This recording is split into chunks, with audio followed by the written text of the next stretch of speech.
When you implement a recurring revenue system into your own business, you'll have the peace of mind of knowing that you have at least a certain minimum amount of income every single month. Hi, I'm April Hampton, and I designed my home-based dog sitting and daycare business so that I earn well over 6 figures in sales annually while working less than 30 hours a week, giving me the freedom I desired and fulfilling my purpose while doing what I love. And this is the first home-based dog sitting business podcast that shows you how to think, act, and be the top dog CEO from the inside out, while applying fundamental principles of the universe to proven business strategies, processes, dog management, and marketing techniques so that you actually create a business that supports your ideal lifestyle.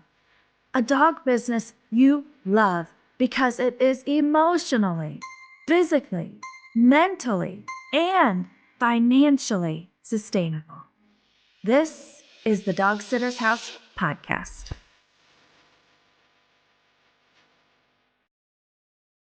Hello, pet lovers. Welcome back to the Dog Sitter's House podcast. I missed you guys last week. I'm so sorry I did not post an episode because I needed a break. I took a vacation. Thank you for coming back. Thank you for listening. Today, I am going to discuss the 5 things I wish I had known before starting my doggy daycare and boarding business at home. Because honestly, if you're anything like me or how I started my business, chances are you are going through either feast or famine. That is a huge issue when it comes to this industry. You know the drill. You're either so busy that you can't hardly breathe, much less take a day off to spend with people you love or take care of yourself. Or you're constantly trying to get new business because you're worried about paying the bills. Either way, it's stressful. Either way, it's not sustainable long term. And these 5 things that I discuss with you today are things that are going to help you with that feast or famine cycle. They're going to help you with the stresses of burnout. And they're going to help you with the stresses of not earning enough money on a regular basis as well. So stay tuned. The first thing I wish I had known before starting my doggy daycare and boarding business from home is to know the worth of the value that I bring. All right. If you don't know how much value you're bringing to your people and you don't know how much that is worth, then chances are you are underpricing yourself. Now, I don't mean just the basic services. Okay, you do need to know the worth of that. You need to know the value of offering the basic services you offer, whether it's doggy daycare, boarding, dog walking, pet sitting in clients' home, drop-ins, it doesn't matter. Yeah, you need to know what that is worth to somebody or have a general idea. But you also need to go deeper. And what I mean by that is if you are somebody who has been doing this for a while, and so therefore you have a lot of experience and expertise in animal or pet language and communication and behavior, or if you say fostered a whole bunch or rescued animals or volunteered at shelters, maybe you've just been obsessed with learning about animal communication, and so you've taken classes, courses, read books, you name it. If you've done any of that, even just a small amount of it, even if you don't have certifications, then you are already multiple steps ahead of your customers, 9 times out of 10. Yeah, you might have the 1 or 2 customer here and there that's like very knowledgeable. But on average, most customers aren't. And even if they grew up with dogs, had dogs their whole lives, they think they know a lot, and they might know a lot, but they also could know a lot of misnomers, right? They could have a lot of beliefs that we were taught about animals 30, 40 years ago, but we have since learned differently. So don't think you have to go out there and get all these certifications and become a trainer and get your, I mean, you should be insured, but yeah, those things are valuable, but think beyond that. Think about the expertise that you bring that other pet owners don't have. And you don't have to be 20 steps ahead of them. In fact, if you are 20 steps ahead of them, it's much more likely you're going to be talking way over their head and you're not going to connect with them. You're not going to bring them the value of somebody who is only a few steps ahead of your prospective clients, so that you can talk on their level still and teach them a few things at the meet and greets. And this displays how trustworthy you are. This displays how knowledgeable, how much of an expert you are, even if you are not an expert of 10 or more years already. Not only this, but think about the worth of providing a place that is so trustworthy, so amazing, that your clients can now take a vacation, whereas maybe they didn't before because they didn't have anybody, they didn't know anybody like you, right? I literally had this happen to me a few years into my business where a new client came over during a meet and greet, and they were so nervous. They were so scared and anxious about leaving their dog with a stranger, understandably so.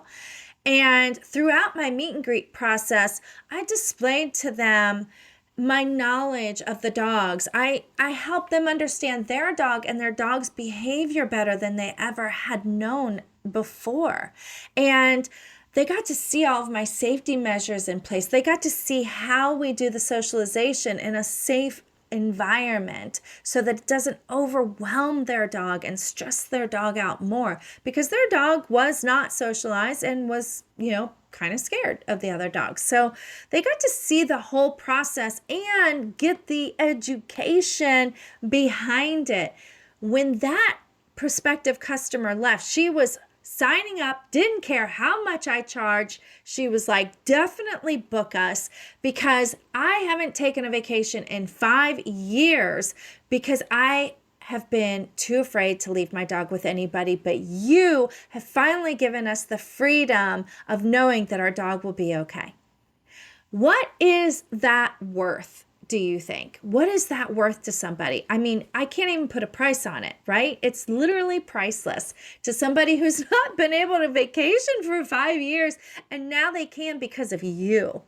That is huge. Don't undermine that. Or what about dogs you rehabilitate, right? Maybe they are deathly afraid of other dogs in a social setting, and you help them along to be more comfortable, relaxed, and maybe even playful with other dogs. Or like I had a client that her dog didn't know how to play.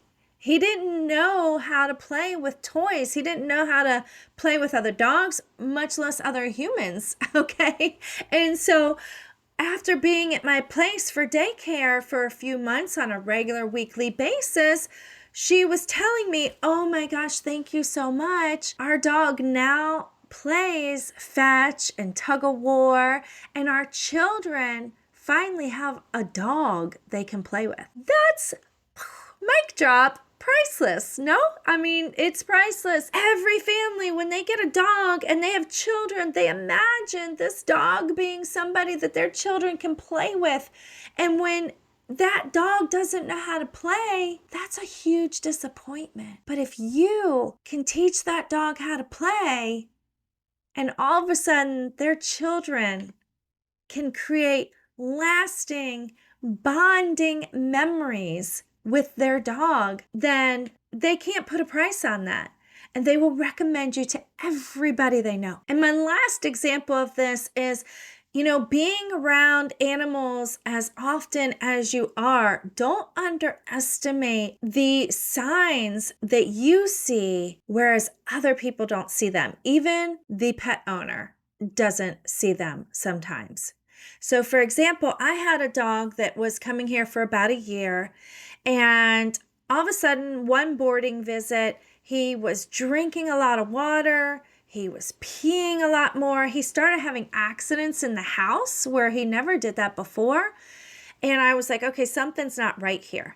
Now, this was a first-time dog owner, so they did not see these signs. Their alert signal did not go off whatsoever, okay? But while he was with me, I saw it immediately. And so I contacted the owners. I said, I think we need to go to the vet. We went to the vet. We went to their vet, got permission. The vet said, yep, got a UTI. Here's some antibiotics. Go home. After the antibiotics are done, they should be good to go. Well, luckily, this dog was already booked to come back for another boarding visit a few weeks later. And when he came back, he was done with the antibiotics. So logically, he should have been all good to go, cleared up, no more issues, right? Well, that wasn't the case. He wasn't drinking as much water, but he was still peeing a whole bunch and having some accidents in the house. And this time, I noticed a little blood in his urine. So that really concerned me, and I ended up taking him back to the vet. Now, their vet was not available, so I had to find another vet. And they gave me permission to go there. And luckily we did, because they discovered that what was really happening is that their dog had a huge kidney stone, so big that they couldn't depend on it passing. They actually had to have surgery to have it removed. So the family was eternally grateful, brought me a gift after the dog had, they came home, the dog had surgery, everything worked out. And they came back and just brought me a gift of gratitude, because they were so grateful that this is something I picked up on. They admittedly said, we didn't see this. We didn't even realize, thank God you saw this, because, Lord knows how much pain or how worse it could have gotten for him, right?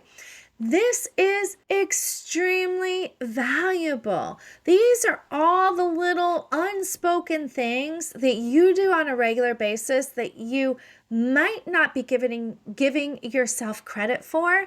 And I want you to think about that. And I want you to give yourself credit for it, and make sure that you price your services in a way that is worthy of the value you actually bring. Okay, the second thing I wish I had known before starting my doggy daycare and boarding business at home is, do not be everything to everybody.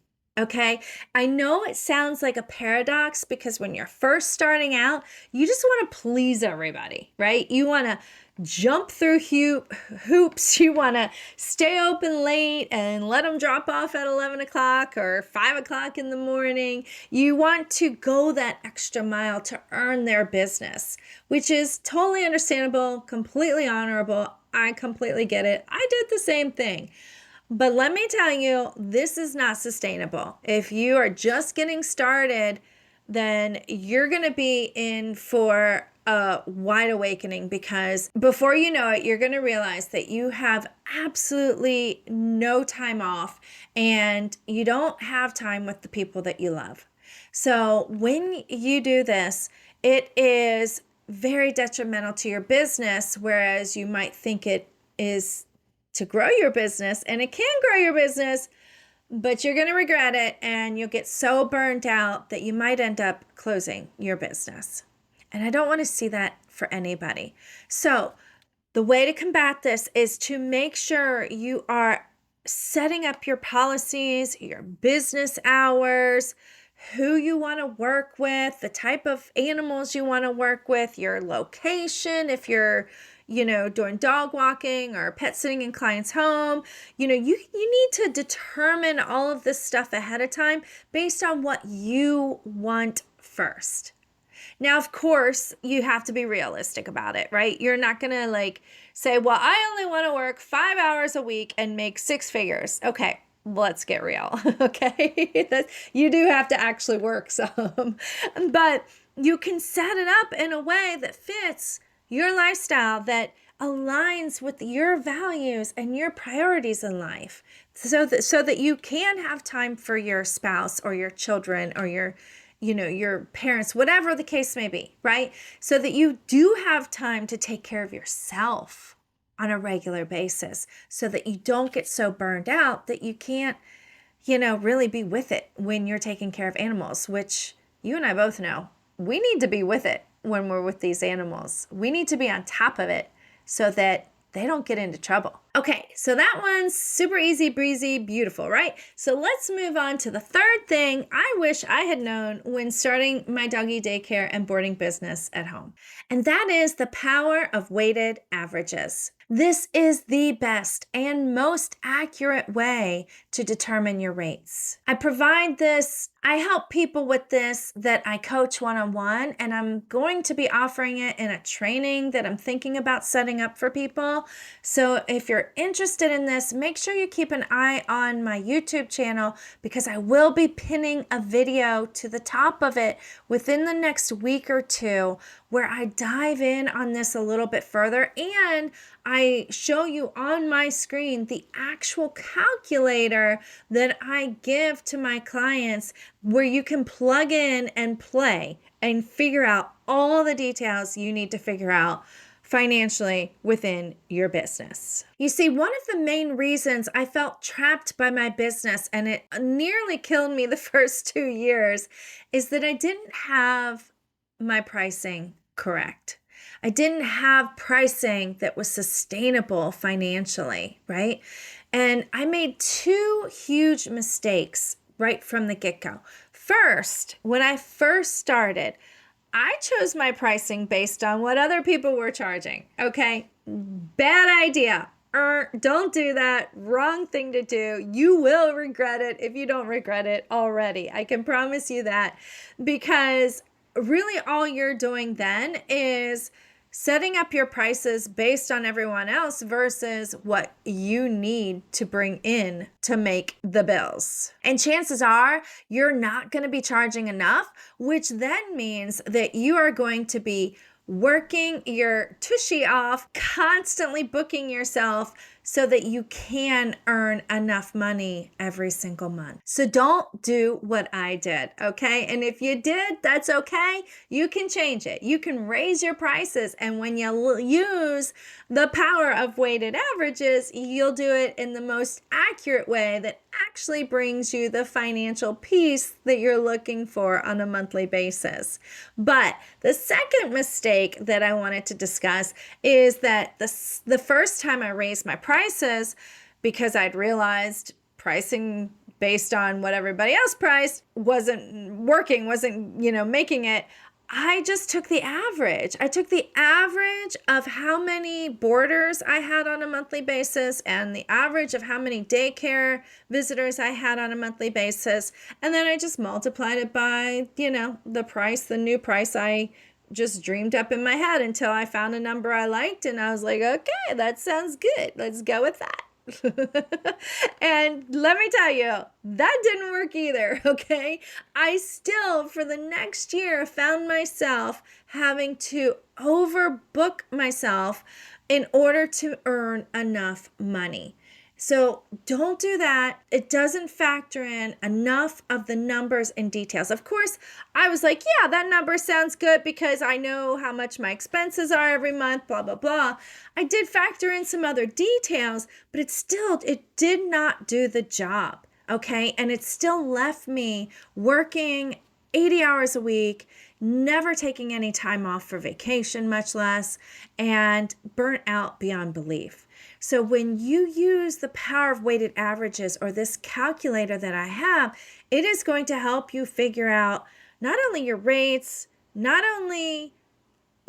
based on how many bookings you want per day, but it's also going to help you figure out what to pay your people if you hire people. It's also going to help you factor in your paid time off. So you can close your business and basically know that you're charging enough to put money away so that when you close your business for a week or two, well, however long you want total each year, that you can actually have that time off and still be getting paid.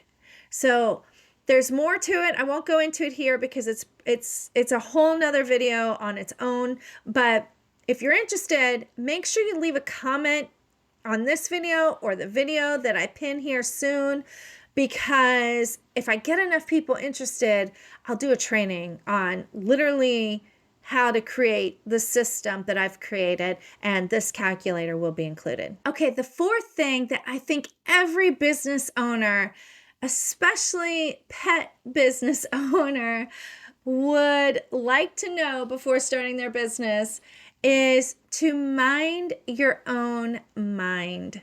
What do I mean by that? Well, let's think about it. Your thoughts are extremely powerful, right? And what you think about changes how you feel. And how you feel changes your decisions. It might be influencing the decisions you make. Okay, so for example, I recently had 4 new meet and greets. I have not opened up my doors for meet and greets I did it a year ago, but that was just like that was a unique, special situation. But I really, truly haven't done it for like 3 years. Okay. And so I know that I'm going to be losing a few more daycare regulars because they're moving out of state. I've already lost a couple, and I have room. I have room to bring in new customers. So I'm ready. So I have my 4 meet and greets. I'm ready to go. I show them the ropes. I give them the experience. I don't give them my pricing until the day of the meet and greet. Okay. I either discuss it with them at the meet and greet, or I send it to them. I always send it to them by email afterward. So the reason I do this, by the way, is because I want people to come here and experience what their dog is going to experience. I want them to see the value with their own 2 eyes. I want them to meet me. I want them to see that they can trust me. I want them to see all my safety measures I have in place, because when they see my pricing, they don't see all of that, right? If I just tell them my pricing up front, they don't see all that. They just, in their mind, they're thinking like your average, next door neighbor dog sitter, right? Oh, she's going to feed them, maybe walk them and cuddle, no, whoa, way beyond that. And there's no way I can display that to them properly, effectively, without bringing them here for a meet and greet first. So that's just how I do things. I bring them here for a meet and greet. Once they can see and experience the value that they would be getting with my service, that their dog would be getting with my service, then they get to see the pricing. Okay, the pricing is a little bit of a shocker, right? It's a little sticker shock. Okay, I get that. I knew that. I've known that since I raised them. They are significantly higher than a lot of daycare services. The boarding is higher than like if people go on Rover, but it's not really much high. It's lower than people who do in client home pet sitting, actually. And truthfully, it costs me a lot more money when it comes to maintenance and yard keep and all that around the house here. So that's a really good deal, in my opinion. But in any case, it's a sticker shock for a lot of people, and I totally understand that. So these people go home, they get all the information, I confirm that they got my email, but I don't hear from them for an entire week. It's like crickets. And then I have to be the one to follow up with them, right? So in my head, I'm thinking, well, if they're not contacting me, they must not be booking with me. They must not be booking with me. They thought I was too expensive. When they leave, they're all smiles and super high frequency and energy. Like, yeah, this is a great place. Okay, like, is my dog accepted? Like, they're worried whether or not I'll take their dog, right? They like it so much. They want to make sure I would accept them and their dog. And it's a yes, for these 4 that I just did. So I'm like, yeah, that's great.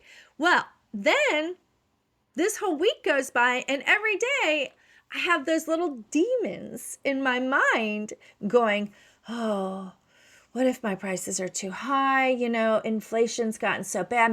Maybe people can't afford me anymore.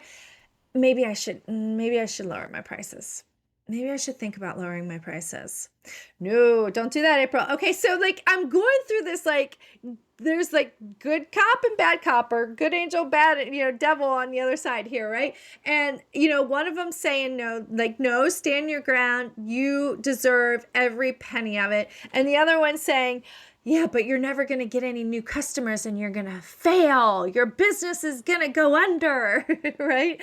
And so it's so easy to spiral into this abyss of fear. And that's really all it was. It was fear. Because it turns out I followed up with 2 of them and I got 2 of them. And the other 2 said, hey, we can't afford you. We'd love to, but we just can't. Like, we'll keep you in mind in case anything changes, right? Like, and oh, by the way, totally get it, April, because what you offer, I mean, yeah, you offer a lot more than other people do, right? So they get it. They're not upset that my prices are that high. They just simply can't afford me right now, which is fine. If I have to go through 4 meet and greets in order to get 2 new customers, that is well worth my time. And I know this because I know that the average value of each customer is $400 a month for me.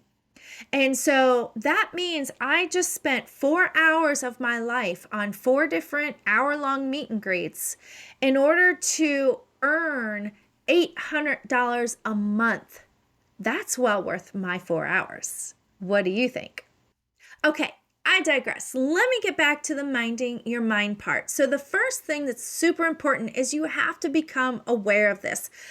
When you start noticing that you're stressing out, that you're constantly thinking about, like, worrying about not getting a customer or not earning enough money or, losing your business or what, like, you have to catch yourself in that free fall. Okay. When you catch yourself in that free fall, then you have to have the resiliency, the courage, the strength to say, stop thinking that way, right? And you have to think of a new thing to think to yourself. Instead of me thinking, oh, maybe I should lower my prices because inflation's gotten so bad and I'm like not hearing back from anybody, I instead flipped that switch and said, no, I just have to meet more people in order to find the right customers for me. And if you do this with every single thing that you start spiraling downward on, and you have a rebuttal that is going to keep you in your boundaries, let's just say it's going to help you maintain your boundaries, then that is going to help you tenfold. Now, the best way to do this is to take those new statements that you're going to replace with the fear statements in your mind, and post them all over the place. Post them, I don't know, on your refrigerator, on your phone, on a chalkboard, whatever. Post them in different places so that you constantly see them and you start constantly training your brain to think that way. And 9 times out of 10, when you do start spiraling downward on fear-based thoughts, if you haven't posted around your house, just watch. It's so amazing, the synchronicities that will happen. You'll suddenly look up while you're sitting there ruminating on this. You'll suddenly look up and see where you put it on your chalkboard or something, and it'll remind you at the most perfect moment. And if you do this often enough, your brain is going to automatically start to think that way. It's not going to be as hard to remind yourself to think that way. You're just going to think that way automatically. This is the trick to minding your own mind. The final and most important thing I wish I knew when starting my own doggy daycare and boarding business from home is to create a recurring revenue system. I do not have to tell you that bookings can be very erratic. 1 month, you're working 80 hours, pulling your hair out of your head, and the next, you're twiddling your thumbs, freaking out, trying to find new business. Living on the edge like this is a financial roller coaster that I don't know about you, but I don't want to deal with that. And most dog sitters, pet sitters end up giving up and going and finding a job or something because it's just not safe enough. It's not steady enough. And it's just not something they can stomach. And you know what? I don't think it's something you should have to stomach. And that's why I created a recurring revenue system. When you implement a recurring revenue system into your own business, you'll have the peace of mind of knowing that you have at least a certain minimum amount of income every single month. Now, if you're wondering what is a recurring revenue system and is this something I can do in my business, let me make clear, if you do dog walking, if you do doggy daycare, if you do drop-ins, these are all services that you can turn into a recurring revenue system.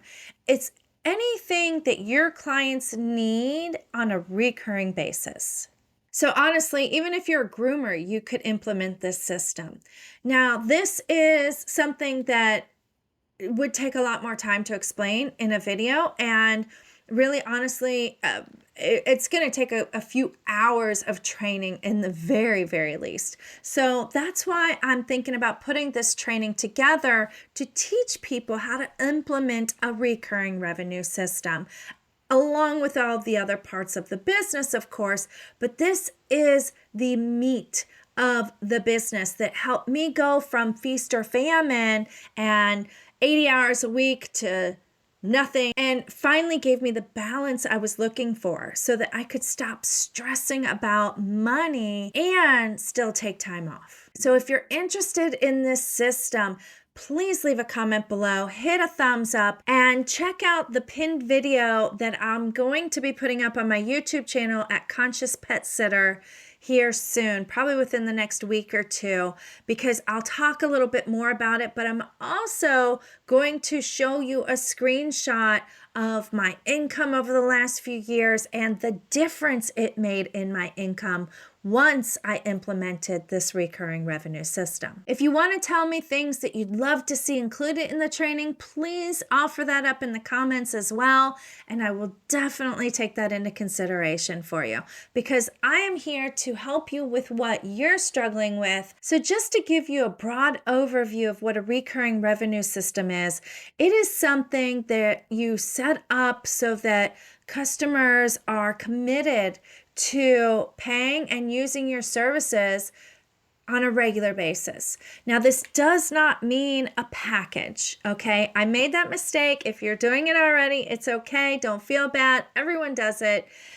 But a packaged service is totally different in the sense that if they buy 10, say, dog walk package from you, then that's great. You have 10 days of dog walking paid up front. Hallelujah. We love that, okay? Nothing wrong with it. But consider that they might use those 10 days within a month, or they could use those 10 days within 6 months. Now, how does that affect your bottom line, right? So you don't want to be offering packages because that gives you absolutely no control over your monthly income. Not only that, but when you develop a recurring revenue system for your business to fit your business, then you are actually creating something that is more valuable to the customer. Because think about it, if they know without a shadow of a doubt that every single Tuesday you're going to be walking their dog, or they can bring their dog to daycare, now you've just taken another task off of their plate. They don't have to worry about remembering to book with you in time before it's too late. They don't have to stress about missing out on booking with you because you're already booked. They don't have to think about like, oh, when did I say my dog was going to be walked so that I can do this other thing and like schedule their life. They know every single Tuesday I can schedule things on that day because my dog's taken care of and I don't have to worry about that. I can go take care of this, right? So that's just one benefit. Okay, there's so many benefits that I'd go into in the training that is for your customer besides you. So it's a win-win on both sides. That's the amazing thing about this solution. So if you want to hear more, comment below that you want to hear more, and I'll make sure to get that training together for you.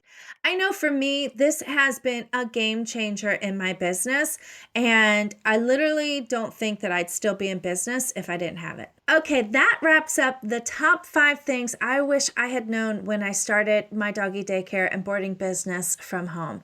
I hope that you found benefit in this, even if you're a dog walker or a pet sitter in client's home, all of these things apply to you as well. So I do hope that gave you some value and some, things to think about.